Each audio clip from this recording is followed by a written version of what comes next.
السلام عليكم ورحمة الله وبركاته. اللهم صل على سيدنا محمد وعلى آله وصحبه وسلم. ازيكم يا حبايب قلبي، عاملين ايه؟ وحشتوني. لو اول مرة بتشوفيني، انا اسمي ام هنا. ان شاء الله قناتي هتعجبك قوي، بقدم فيها فلوجات وروتينات واكل كل حاجة ان شاء الله. يا رب بس القناة تعجبكم. لو اول مرة بتشوفيني اعملي لي اشتراك في القناة وتدوسي على زرار الجرس عشان يوصلك كل جديد. بصوا النهارده بقى ايه، طبعا النور كان قاطع هنا والجو حر جدا جدا.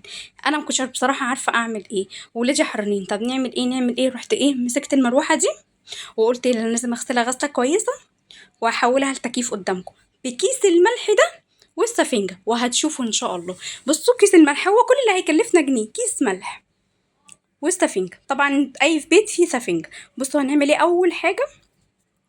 يعني انتوا برضو ان شاء الله هتشوفوا انا هعمل ايه بكيس الملح ده.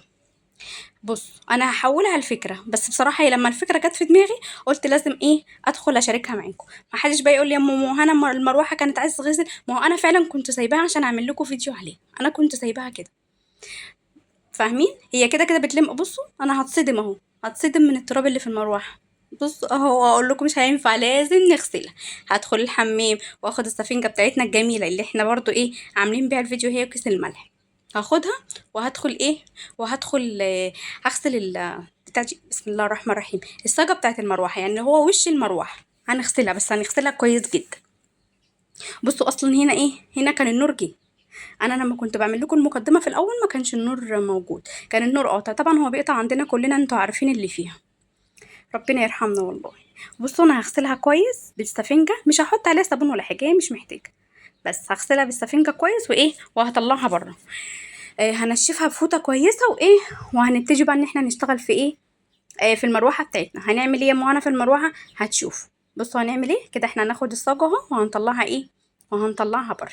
هنجيب فوطه مبلوله، هنمسح الايه، هنمسح المروحه كويس. ما ينفعش تغسلي المروحه عشان الكهرباء، انت عايز تغسليها براحتك، بس انا بصراحه مش بغسلها. انا بفوطه مبلوله وكان فيها شويه بريل صغيرين، وقلت ايه همسح المروحه مسحه تمام يعني، عشان الجو بقى حر وايه، وتجيب لنا شويه طراوه. لا هي مش هتجيب لنا طراوه، بس انتوا هتشوفوا اصلا هوا التكييف اللي نازل عليكم منها، من قلب المروحه. من قلب المروحه ومن قلب كيس الملح، وهتشوفوا معي. بس كده. بصوا بقى انا قلت ايه هنا، خلاص مسحت المروحه كويس بالفوطه المبلوله. يعني ايه خلصتها خالص من ورا ومن قدام، واللي هو بقى ايه يعني ظبطتها. بصوا هتشوفوا طبعا دي كانت نشفت، انا نشفتها. بصوا هعمل بقى ايه هربط المروحه كويس، لازم تربطيها كويس. بس المروحه اهي وقعت مني. المروحه بقى بتاعتي ايه، مش عارفه الوش اتعوج ليه منها. انا غسلته بصراحه بميه سخنه، ممكن يكون الحديد اتعوج من الميه السخنه. مش عارفه والله، مش عارفه بصراحه اتعوج من إيه. بس بصراحه ايه مفيش حاجه تقف قصادنا، احنا ستات جامدين او نقدر نعمل كل حاجه في بيوتنا ان شاء الله. بصوا انا برضو ايه حاولت اعدل وش المروحه بايدي كده، ورحت مركبه الوش كويس تمام، وقفلت عليه. لازم تقفلي على المروحه كويس. هتقولوا لي ليه، هقول لكم هتشوفوا في اخر الفيديو. واحنا حرانين بقى ولازم نتصرف. بصوا بقول لكم اعملوا اللايك الجمال بتاعكم. كيس الملح بقى اهو، هتفضي كيس الملح كله. ماشي، هتفضي كله. بعد ما تفضي كله معانا بقى هي هنا ازازه ميه. هتقولي بازازه الماء، هو ده اللي هيحول مروحتك لتكييف باذن الله. وهتشوفي وعن تجربه، وانا هجربها قدامكم وهتشوفوا، وانتوا برضو جربوها وقولوا لي عملت لكم ايه. ان شاء الله اكتبوا لي في التعليق. يعني قولوا لي مثلا ايه نفعت يا ام هنا، معانا ما نفعتش برضو قولوا لي. بصوا هنقلب الملح، بس بقى في هنا خطوه واحده. بصوا بقى الميه بيضه ازاي. احنا طبعا الميه بيضه كده، احنا مش عايزين بقى الميه بيضه كده، لا احنا عايزين الميه ايه، الميه ما تكونش متعكره، تبقى ميه شفافه. يعني ندوب الملح كويس جدا جدا جدا. خلاص دوبنا بقى الميه بازازه الملح. دوبنا الملح بكيس بسم الله الرحمن الرحيم. دوبنا كيس الملح بالميه. يلا بقى تعالوا نشوف هنعمل ايه. حطيتها في الفريزر اتجمدت، طلعتها اهو.